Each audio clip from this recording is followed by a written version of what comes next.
Estadão Notícias.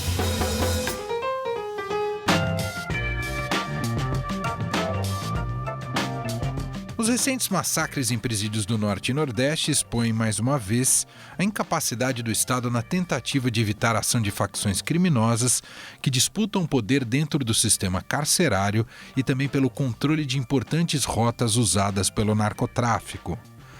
A morte de 62 pessoas em Altamira, no Pará, sendo que 4 delas ocorreram durante o transporte para outras prisões, coloca em evidência a fragilidade das políticas públicas usadas até agora na contenção da violência. O presidente Jair Bolsonaro sugere o trabalho forçado de presos como forma de mudar esse cenário. Já as entidades especializadas em segurança pública apontam a superlotação como um dos pontos a serem combatidos. Eu sou Emanuel Bonfim e esse é o Estadão Notícias, que hoje debate os problemas de fundo deste massacre a partir da análise de Tandara Santos, do Fórum Brasileiro de Segurança Pública, e participam também dessa edição os repórteres Rafael Moraes Moura, de Brasília, e Felipe Resque, enviado especial a Altamira, no Pará. Confira também neste programa uma breve repercussão sobre a redução da taxa básica de juros da economia brasileira para 6% ao ano, o menor patamar da história brasileira. Estadão Notícias. Conheça o lado private da XP, que une a solidez financeira de uma marca global com o dinamismo de um family office. O resultado é uma experiência exclusiva, acompanhada dos melhores profissionais de investimentos do mercado e na gestão de grandes fortunas para preservação e aumento do seu patrimônio. Conte com serviços de gestão ativa de patrimônio. Por aqui, nossos profissionais traduzem temas econômicos relevantes para produtos de investimento, oferecem o acompanhamento necessário para montar uma estratégia de planejamento sucessório e consideram o cenário global como base. Acesse xpprivate.com.br. Estadão Notícias. O massacre entre presos ocorrido dentro do Centro de Recuperação Regional de Altamira, no sudoeste do Pará, ganhou mais um capítulo. 4 presos que estariam envolvidos no episódio foram mortos por sufocamento dentro do caminhão-cela durante a transferência para unidades de Belém. Ao todo, 30 presos estavam no veículo e, de acordo com o governo do Pará, todos os transportados pertenciam ao mesmo grupo criminoso. Perguntado sobre o ocorrido, o presidente Jair Bolsonaro afirmou que, com toda certeza, deviam estar feridos e que problemas acontecem. Com toda certeza devia estar feliz, não é isso? Porque a ambulância, quando pega uma pessoa até doente, localmente ela pode desaparecer. Agora, pessoal, problemas acontecem, tá certo? Tandara Santos, conselheira do Fórum Brasileiro de Segurança Pública, afirma que a medida de transferência de presos para penitenciárias federais deve ocorrer em casos excepcionais. A transferência para o sistema penitenciário federal ela tem que ser uma medida excepcional, né? Porque o sistema federal ele não tem capacidade de aprisionar todas as pessoas que tenham alguma influência sobre as facções criminosas no Brasil. Que as facções são nacionalizadas, claramente elas são um corpo muito grande de pessoas que consegue controlar a criminalidade em diversas cidades. Então, o sistema penitenciário federal não tem capacidade de abrigar todas as pessoas, não tem capacidade de desarticular essas facções. E muitas vezes transferir lideranças, o que é considerado como uma liderança para esse sistema, acaba só fortalecendo essa figura, né? Em muitos casos, essas pessoas acabam voltando para os seus estados muito mais fortes depois e acabam mesmo a partir do sistema federal conseguindo exercer ainda alguma influência sobre as facções, né? Com os assassinatos no transporte de presos, o número de vítimas em Altamira chega a 62 e se torna a maior chacina em presídios do país neste ano. Mas quais os motivos por trás de tantos massacres nos presídios das regiões Norte e Nordeste do país? Ali funciona uma importante rota amazônica do tráfico de drogas e, por isso, as facções, mesmo dentro das cadeias, estão em constante disputa pelo seu controle. O caminho que passa pela fronteira entre Brasil, Peru e Colômbia e segue pelo rio Solimões até Manaus é uma das maiores portas de entrada da cocaína do país, como explica a conselheira do Fórum Brasileiro de Segurança Pública, Tandara Santos. Exatamente, é uma rota muito importante, né, na distribuição da cocaína, especialmente da cocaína que vem da Colômbia e do Peru. Então, essa rota do Rio Amazonas, ela ela é muito disputada pelas facções e a posição do estado do Pará dentro dessa rota ela é muito estratégica, né? Por isso o estado ter essa disputa tão tensa entre as facções. O Comando Vermelho e o PCC são essas duas facções mais antigas, que agora têm um caráter nacional, né? E que acabam criando essas alianças regionais, alianças com facções que são mais regionais. Então, no caso do Pará, o Comando Classe A, que assumiu a autoria do massacre, é aliado ao PCC, mas existem outros grupos que são aliados ao Comando Vermelho ali na região do Norte. Então, por exemplo, a Família do Norte, que é aliada ao Comando Vermelho na região de Manaus e ali no tráfico do Rio Solimões e o Rio Negro. Esse é somente um dos massacres ocorridos nos últimos anos em presídios do Norte e Nordeste do país. Uma briga entre a Família do Norte, o primeiro comando da capital, e o Comando Vermelho já deixou, desde outubro de 2016, mais de 180 pessoas mortas em prisões de Natal, Rondônia, Roraima e Amazonas. Segundo a conselheira do Fórum Brasileiro de Segurança Pública, Tandara Santos, apesar desses casos terem se concentrado nessa região, a disputa pelo poder entre facções ocorre em todo o país. Talvez o momento de tensão entre essas facções seja mais agudo agora nessa região norte e nordeste. Mas o que não quer dizer que as facções estão principalmente nessa região ou que elas tenham mais poder de fogo, mais poder de gerar violência nessas regiões, né? Ali, não só no Amazonas, mas também no Rio Grande do Norte, em Roraima, no Ceará, foram diversos os casos de massacres importantes só nos últimos anos, né? Mas a gente tem a presença dessas facções amplamente notificada em vários outros estados. No Sudeste, por exemplo, a presença do PCC e do Comando Vermelho é muito marcada na dinâmica da criminalidade nas ruas, nas periferias urbanas. Isso está muito presente, está muito marcado. Talvez o momento de tensionamento entre essas facções seja muito específico do Norte e Nordeste nesse momento, por conta dessa disputa das rotas de tráfico. Mas a presença das facções ela é nacionalizada já. Para conter a escalada de violência dentro do presídio de Altamira, no Pará, o Ministério da Justiça autorizou uma força-tarefa a intervir na segurança do local, como informa o repórter Rafael Moraes Moura, que conversa com a gente direto de Brasília. O ministro da Justiça e Segurança Pública, Sérgio Moro, autorizou na terça-feira a atuação de uma força-tarefa de intervenção penitenciária no estado do Pará. A decisão do ministro Sérgio Moro foi tomada um dia depois de uma briga entre facções dentro do presídio Centro de Recuperação Regional de Altamira, no sudoeste do Pará, deixar 57 detentos mortos. A decisão do ministro Sérgio Moro atende a um apelo do governador do Pará, Helder Barbalho, e vale pelo período de 30 dias, mas o prazo pode ser prorrogado. De acordo com o Ministério da Justiça, essa força-tarefa contará com o apoio de Segurança Pública e Administração Penitenciária do Estado do Pará e atuará em atividades de guarda, vigilância e custódia de presos. O grupo será coordenado pelo Departamento Penitenciário Nacional. A Superintendência do Sistema Penitenciário do Pará disse que os crimes resultaram de um confronto entre a facção Comando Classe A e o Comando Vermelho. O massacre se iniciou por volta das 7 horas da manhã, quando líderes do CCA atearam fogo em uma cela que pertence a um dos pavilhões do presídio, onde ficavam membros da outra facção, do Comando Vermelho. 2 agentes prisionais chegaram a ser tomados como reféns, mas foram liberados sem ferimentos. Segundo o Ministério da Justiça, a autorização para a atuação da Força-Tarefa vai ser publicada no Diário Oficial da União, só que não podem ser informados mais detalhes sobre a quantidade de pessoas, de agentes que vão ser mobilizados para essa operação. Atualmente, uma outra força-tarefa já atua no estado de Amazonas, onde 15 presos morreram em maio após confronto no complexo penitenciário Anísio Jobim. A crise no Pará também levou o representante do Ministério Público junto ao Tribunal de Contas da União, o subprocurador-geral Lucas Rocha Furtado, a pedir que o tribunal avalie o repasse e a aplicação de recursos do Fundo Penitenciário Nacional desde 2016. Sempre bom lembrar que o TCU é responsável pela fiscalização da aplicação de recursos públicos federais, como na questão da construção de presídios. Furtado também quer que o tribunal analise as ações realizadas pelo Conselho Nacional de Justiça e pelo Departamento de Monitoramento e Fiscalização do Sistema Carcerário sobre as medidas que foram tomadas em respeito às prisões provisórias.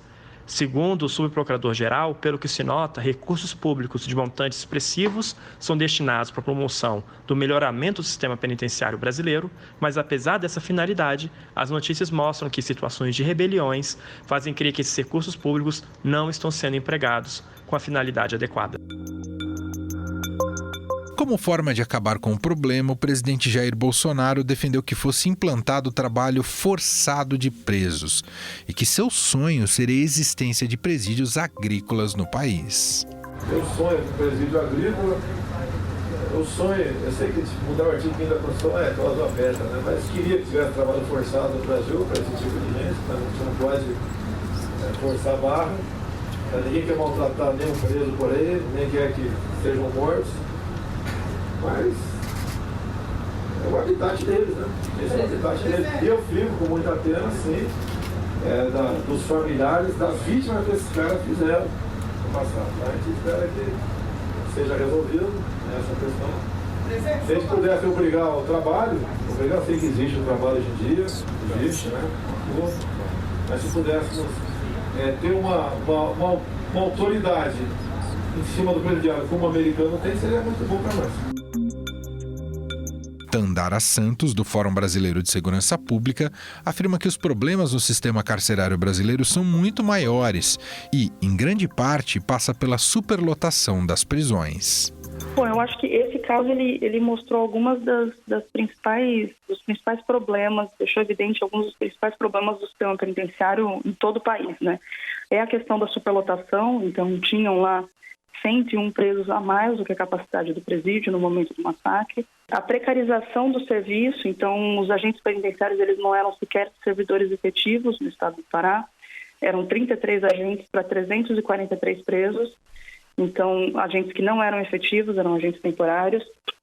Existia um percentual de presos provisórios também importante, e isso existe em diversos estados do Brasil, são mais de 37% dos presos que são provisórios, ou seja, que não foram julgados ainda e estão dentro do sistema prisional. E também uma outra questão que está muito presente nessa composição do sistema prisional no Brasil é a questão dos presos por crimes ligados à lei de drogas, né? Então, quando a gente está falando dessa disputa pelo território, pelas rotas de tráfico, a gente está falando também que as pessoas que estão principalmente ocupando o sistema prisional são pessoas presas por crimes relacionados à lei de drogas, crimes que são executados sem violência. E isso são essas pessoas que estão superlotando esses presídios, né? Então, eu acho que não tem como pensar numa solução para o sistema prisional que não passe pela redução desse número de presos provisórios e que não passe pela revisão dessa política de encarceramento que é principalmente fundamentada na política de drogas, né? O repórter do Estadão, Felipe Resch, está em Altamira, no Pará. Pedimos para ele descrever um pouco do clima e cenário com que ele se deparou ao chegar ao local do massacre. Bem, se eu fosse resumir a situação que eu encontrei aqui em Altamira, eu diria em uma única palavra que ela é medo. Um medo que faz parte não só daquelas pessoas que estão diretamente envolvidas com o que houve no massacre. Eu chamo de diretamente envolvido quem tem parente, quem tem familiar, quem tem amigo, quem tem conhecido que foi ou vítima do ataque ou que permanece na unidade prisional. Mas quem sente medo em Altamira, em geral, é o cidadão médio, é o cidadão comum, é o cidadão que não conhece ninguém que está dentro do sistema prisional, que não tem nenhum envolvimento com o episódio. Mas Altamira, para você entender essa situação, é uma cidade que territorialmente é muito grande, é a maior do Brasil. É maior, por exemplo, do que Portugal. E que era relativamente pacífica, mas que viu uma explosão da violência no início dos anos 2000 para cá. A taxa de homicídio de Altamira, ali entre 2015 e 2017, bateu 150 homicídios por 100 mil habitantes. Você tem uma ideia, em comparação com São Paulo, essa taxa é inferior em São Paulo essa taxa é inferior a 7 casos por 100 mil habitantes. Quer dizer, já existe uma rotina de violência, de medo, que as pessoas vivem na cidade. E isso, por óbvio, se acentua quando tem um episódio extremamente violento, como foi o massacre em que a gente teve, durante o massacre, ao menos 58 mortos E depois, durante a transferência de presos que supostamente estariam envolvidos nesse ataque, a gente tem a morte de mais 4 pessoas. Então, é esse cenário, esse ambiente, esse clima de medo, de insegurança e, por óbvio, por parte dos familiares ou de quem perdeu pessoas queridas, pessoas que eles amavam, de muita tristeza, de muita dor. Estamos ouvindo Felipe Resch, enviado do Estadão a Altamira, no Pará. A morte de 4 envolvidos no massacre na transferência entre presídios ainda está cercada de mistérios. Felipe, o que já se sabe efetivamente até agora? Bem, por enquanto, essa questão é um mistério. É um grande mistério qual, em tese, teria sido a motivação para esses 4 homicídios. O que se sabe até o momento é que, naturalmente, parece ser o primeiro desdobramento do massacre que houve na segunda-feira. Por enquanto, o que chegou de informação é só a versão oficial do governo do estado do Pará. O que é que acontece? Após o massacre, foram identificados alguns suspeitos de terem participado diretamente da ação e esses presos passaram a ser transferidos para outros presídios. 30 presos foram pegos, colocados num caminhão-cela, que é um veículo que tem internamente uma divisão de 4 celas. O governo diz que estavam todos algemados com aquelas algemas plásticas. Então, nesse caminho entre Altamira e Belém, ali na altura de Marabá, eles fizeram uma parada e os agentes de segurança, quando foram abrir a boleia, o compartimento, eles foram ver, havia 3 presos já mortos e um que, diz o governo, ainda foi socorrido, mas não resistiu aos ferimentos. O mais curioso, ou mais intrigante dessa história, é porque, em tese, todos esses 30 presos seriam da mesma facção criminosa, que é o Comando Classe A, uma facção local de Altamira, que teria promovido a chacina lá dentro do presídio. Então, em tese, não se teria nenhum motivo aparente, já que não eram rivais, para serem executados, para serem assassinados pelos próprios colegas. Diz até o governo do Pará que esses presos ficavam todos nas mesmas celas, eles conviviam harmonicamente no presídio. Também chegou a informação ontem de que, como é que funciona esse monitoramento? Não há nenhum contato entre a boleia, né, a parte da carga em que fica o preso, e a parte da cabine em que estão os condutores. Não há comunicação, os presos são monitorados por uma câmera.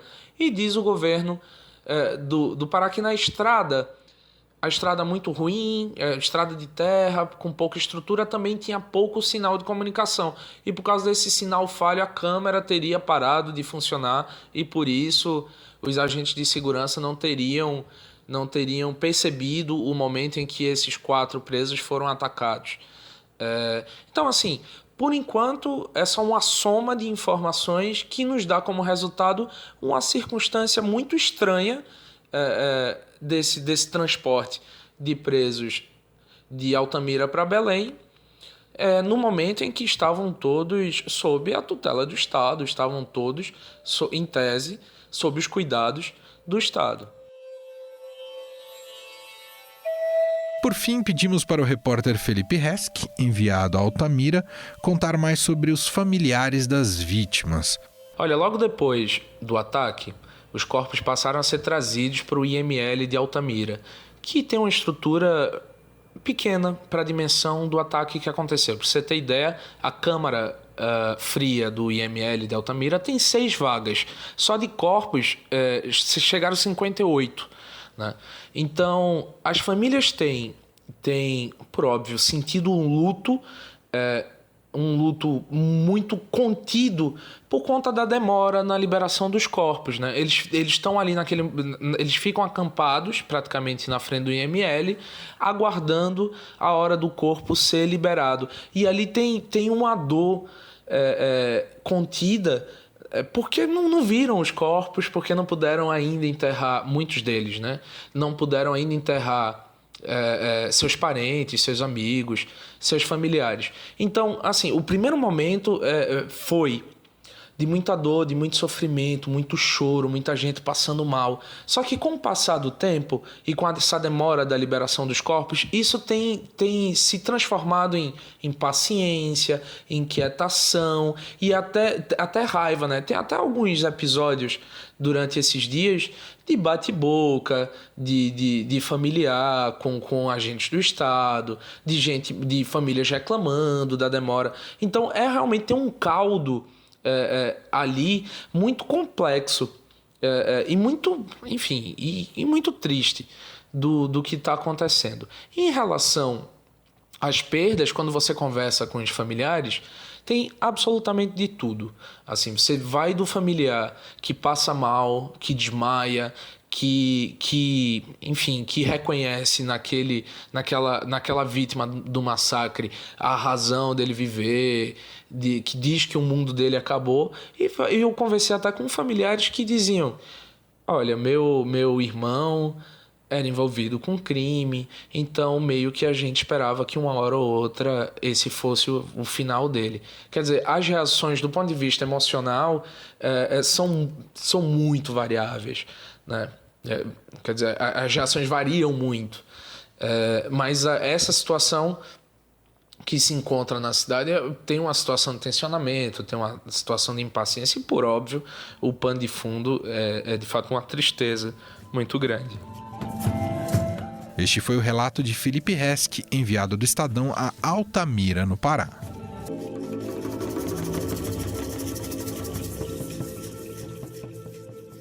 Estadão Notícias. Mudando um pouco de assunto, o Banco Central cortou ontem a taxa básica de juros para 6% ao ano. Com isso, a Selic está no nível mais baixo da história. Que impacto isso pode ter na vida das pessoas? Quem responde é o editor do broadcast da Agência Estado, Fernando Nakagawa. Como sempre acontece na economia, a redução da taxa Selic, dessa vez para 6% ao ano, não deve ter efeito imediato no seu dia a dia. Normalmente, quando o Banco Central reduz os juros, os bancos até correm para anunciar a queda das taxas cobradas dos clientes, mas há demora para que a população sinta isso no fim do mês. Banco do Brasil, Itaú Unibanco e a Caixa já anunciaram redução das taxas na esteira da decisão do Banco Central. A mesma decisão é esperada para os concorrentes. Apesar disso, a economista-chefe da XP Investimentos, Zeina Latifi, lembrou ao Estadão que o Banco Central já havia derrubado o juro de 14,25% para 6,5% nos últimos anos e, mesmo assim, os juros ao consumidor continuavam muito elevados. Para a economista, não vai ser com mais meio ponto percentual que as coisas mudarão radicalmente.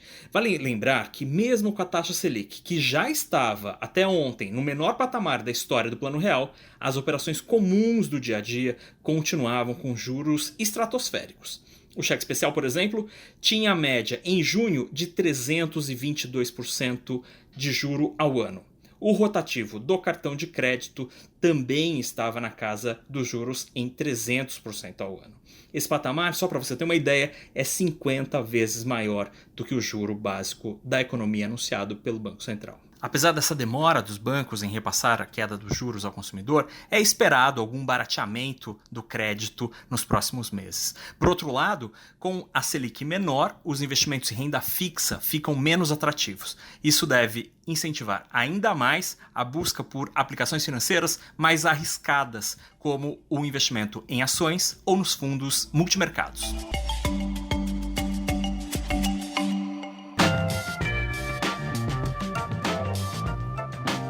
O Estadão Notícias desta quinta-feira vai ficando por aqui. Contou com a apresentação minha, Emanuel Bonfim, produção e roteiro de Gustavo Lopes e montagem de Nelson Volter. O diretor de jornalismo do Grupo Estado é João Fábio Caminoto. Para conversar com a gente, o e-mail é podcast@estadão.com. Um abraço para você e até mais. Estadão Notícias.